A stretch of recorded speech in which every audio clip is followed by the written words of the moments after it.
The Waning of Pax Americana. Introduction. Since the end of World War II, every U.S. president has backed a liberal international order. This means that they promote stable and peaceful interstate relations, open economic relations, and individual freedoms. Pax Americana has the potential to end, though, due to the rise of the rest. Now the U.S. deals with external and internal challenges to foreign arrangement. President Obama has questioned the wisdom of expansive security commitments, as has Donald Trump. He has not only cast doubt over U.S. security commitments, but he has questioned U.S. economic commitments. The question now is, what has to be endured for Pax Americana to stay around? Before Pax Americana. A pax is defined as a secure and stable political and economic order backed by the principles of the prevailing military power. A pax emerges after significant victory on the battlefield and is maintained through foreign interventions. Before Pax Americana, many other paxes existed. These include Pax Romana, Pax Mongolica, Pax Ottomana, and Pax Britannica. Origins of Pax Americana. At first, Pax Americana was referred to as the peace in the U.S. after the Civil War. Then it was referred to as the promotion and stability in the Americas. Now it is referred to as an international order, in which the U.S. provides relative security and stability, allowing states to interact peacefully for greater prosperity. After World War II, many great powers, not including the U.S., were economically and structurally destroyed. This allowed the U.S. to emerge as the world's most potent economic power. And after World War II, the U.S. economically assisted through food shipments to Europe and Japan. By helping these countries, the U.S. earned a lot of trust from allies. Pax Americana was an empire by invitation. This means it used force to uphold international order and stability when necessary. The U.S. also helped create many organizations. These include the United Nations, the General Agreement on Tariffs and Trade, and the World Bank and the International Monetary Fund. Overall, Pax Americana is based upon U.S. values and principles.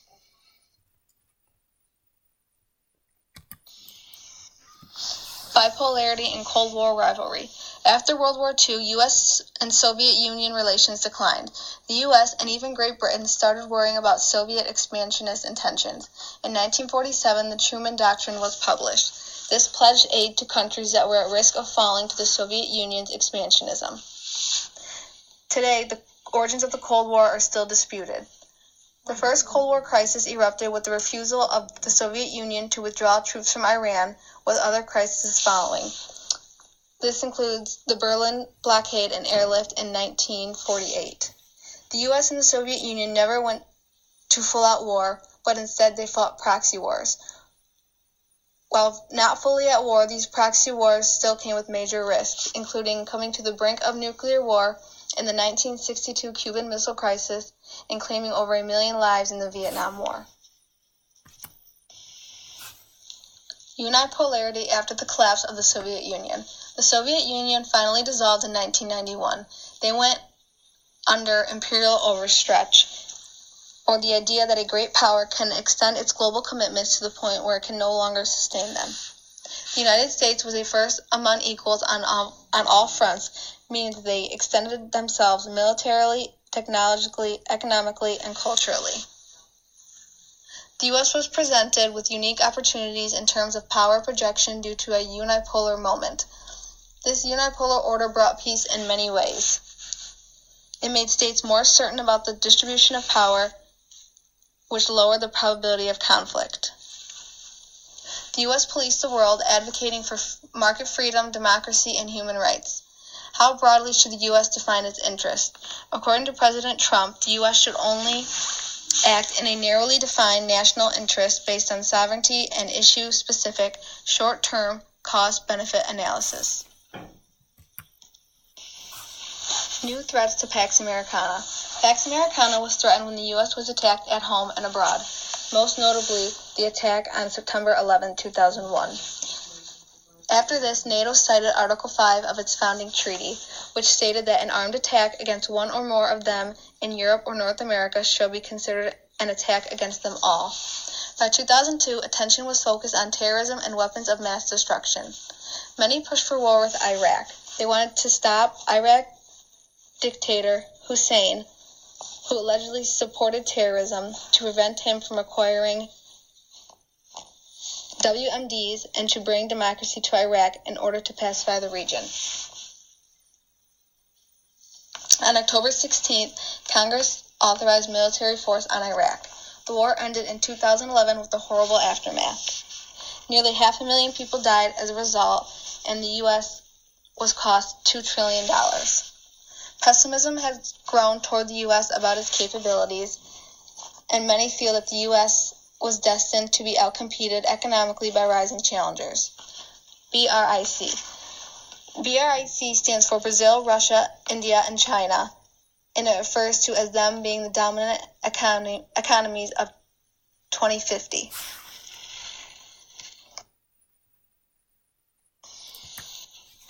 New World Order and the demise of Pax Americana.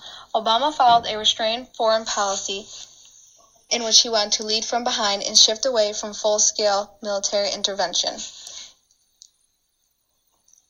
Strategic patience was also exercised. In a quote from Obama, he stated that when it comes to the use of military power, there's a playbook in Washington that presidents are supposed to follow. Responses tend to be militarized responses.